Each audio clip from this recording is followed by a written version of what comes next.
ആരോടാണ് പറയേണ്ടത് അത് പറഞ്ഞിരിക്കും, ആരോടാണ് ചോദിക്കേണ്ടത് അത് ചോദിച്ചിരിക്കും. അതാണ് ഇന്ദിരയുടെ കൊച്ചുമകൻ്റെ ഒരു സ്വഭാവം, രാജീവിൻ്റെ മകൻ്റെ ഒരു സ്വഭാവം. അതായത് ലഡാക്ക് പ്രക്ഷോഭത്തിൽ കേന്ദ്ര സർക്കാരിനെ അതിരൂക്ഷമായി വിമർശിച്ചുകൊണ്ട് പ്രതിപക്ഷ നേതാവ് രാഹുൽ ഗാന്ധി രംഗത്ത് വന്നതോടുകൂടി നരേന്ദ്രമോദിയുടെ ഹാലിളകിയിരിക്കുന്നു എന്ന് തന്നെ പറയാം. ലഡാക്കുകാർ സ്വന്തം ശബ്ദം കേൾക്കണമെന്ന് പറഞ്ഞതിന് 4 ചെറുപ്പക്കാരെ കൊലപ്പെടുത്തിയും സോനം വാങ്ചുക്കിനെ ജയിലടച്ചുമാണ് BJP പ്രതികരിച്ചത് എന്നാണ് രാഹുൽ ഗാന്ധി പറഞ്ഞിരിക്കുന്നത്. ലഡാക്കിലെ അതിശയിപ്പിക്കുന്ന ജനങ്ങളും സംസ്കാരവും പാരമ്പര്യവും BJPയുടെയും RSSൻ്റെയും ആക്രമണം നേരിട്ട് കൊണ്ടിരിക്കുന്ന ഒരു സമയമാണിത്. കൊലയും അക്രമവും ഭയപ്പെടുത്തലും നിർത്തി ലഡാക്ക് ചോദിച്ച ഭരണഘടനയുടെ 6ാം പട്ടികയുടെ സംരക്ഷണം നൽകാനും രാഹുൽ ഗാന്ധി ആവശ്യപ്പെട്ടിരിക്കുകയാണ്. അതേസമയം സോനം വാങ്ചുക്ക് അടക്കം നിരവധി പേരെ അറസ്റ്റ് ചെയ്ത നടപടിക്കെതിരെ ലഡാക്കിൽ കനത്ത പ്രതിഷേധം ഉയരുകയാണ്.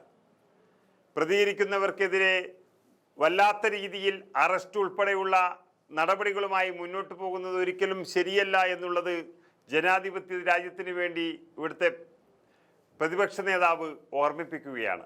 കുറ്റക്കാരല്ലാത്തവരെ വേട്ടയാടുന്നതിൽ അഭിഭാഷകരും മനുഷ്യാവകാശ പ്രവർത്തകരും പ്രതിഷേധവുമായി രംഗത്ത് വന്നത് തന്നെ രാഹുൽ ഗാന്ധിക്ക് വലിയ പിന്തുണയാണ് ലഭിച്ചുകൊണ്ടിരിക്കുന്നത്.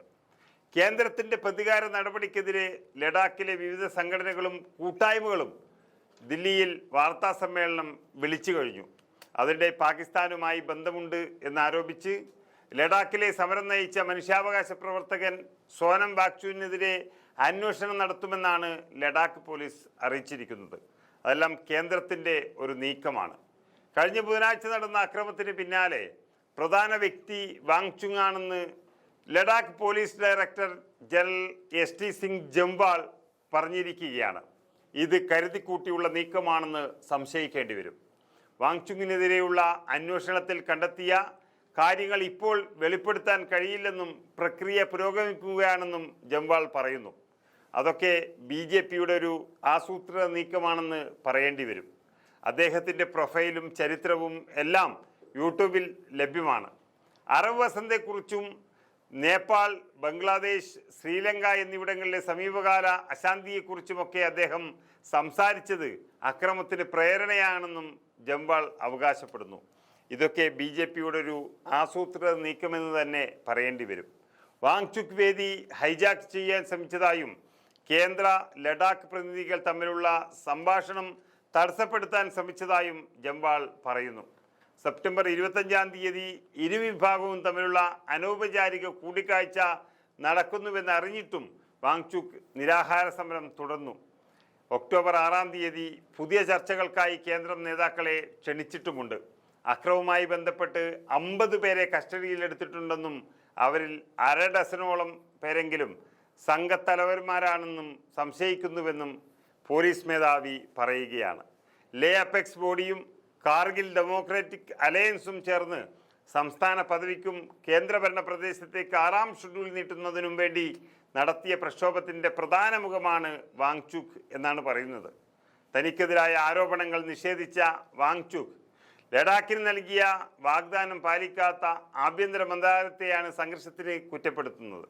വെള്ളിയാഴ്ച ദേശീയ സുരക്ഷാ നിയമപ്രകാരം കസ്റ്റഡിയിലെടുത്ത വാങ്ചുക്ക് രാജസ്ഥാനിലെ ജോധ്പൂരിലെ ജയിലിലാണ് ഇപ്പോൾ ഉള്ളത്.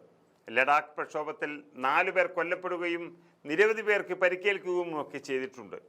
പക്ഷേ ഒരു ആഭ്യന്തര കലാപവും വളരെ രമ്യമായി പരിഹരിക്കുന്നതിന് പകരം ഇങ്ങനെ പ്രതിസന്ധികൾ സൃഷ്ടിക്കുന്നത് കേന്ദ്ര ഭരണത്തിൻ്റെ പോരായ്മയാണ്. നമുക്കറിയാം, മണിപ്പൂരിൽ 2.5 വർഷത്തിലേറെയായി തുടർന്നുകൊണ്ടിരിക്കുന്ന വംശീയ കലാപം അത് അടിച്ചമർത്താനോ അല്ലെങ്കിൽ ഇല്ലായ്മ ചെയ്യാനോ അവിടുത്തെ BJP സർക്കാരിന് കഴിഞ്ഞിട്ടില്ല എന്ന് പറയുന്നത് നരേന്ദ്രമോദിയുടെ ഏറ്റവും വലിയ പരാജയമാണ്. അതുതന്നെയാണ് കാശ്മീരിലെ ലഡാക്കിലും സംഭവിച്ചുകൊണ്ടിരിക്കുന്നത്. അങ്ങനെ ആഭ്യന്തര കലാപം രൂക്ഷമാകുമ്പോൾ അതിനെ നോക്കി ചിരിക്കുന്ന നരേന്ദ്രമോദിയാണ് യഥാർത്ഥത്തിൽ പരാജയപ്പെട്ടിരിക്കുന്നത്. അവിടെയാണ് രാഹുൽ ഗാന്ധി പ്രതീക്ഷയുടെ പൊൻകിരണവുമായി മുന്നിട്ട് വന്നിരിക്കുന്നത്.